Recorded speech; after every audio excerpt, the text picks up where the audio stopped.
Machinery అనేటువంటి మాటకు అర్థం ఏంటంటే one who sent for machines.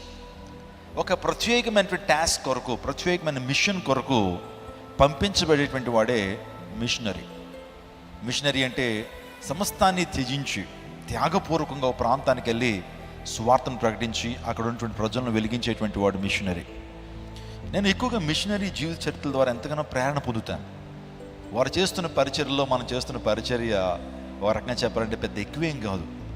వారు దేవుని కోసం రగిలారు, దేవుని కోసం మండారు, దేవుని కోసం ప్రాణాలు అర్పించారు.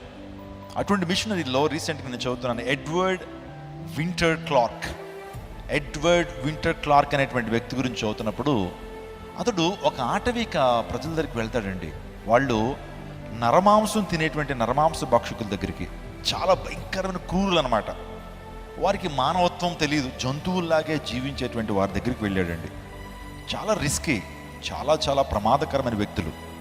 ఆ ప్రాంతానికి వెళ్ళి ఆయన మెడికల్ డాక్టర్ అయినా ఆ ప్రాంతానికి వెళ్ళి భయంకర మలేరియాతో, టైఫాయిడ్తో, రకరకాల జబ్బులతో వారు చచ్చిపోతున్నటువంటి వారికి వైద్యాన్ని అందించి అక్కడ వైద్యశాలను ఏర్పాటు చేసి పిల్లలకు చదువులు చెప్పి, చదువులతో పాటుగా ఆధ్యాత్మిక అంశాలు వారికి బోధించి, మౌలిక సూత్రాలు వారికి నేర్పించి ఆ ప్రాంతం అంతా కూడా దేవుని కొరకు అనేక మందిని జయించగలిగాడు ఈ వింటర్ క్లార్క్ అనేటువంటి దేవుని సేవకుడు.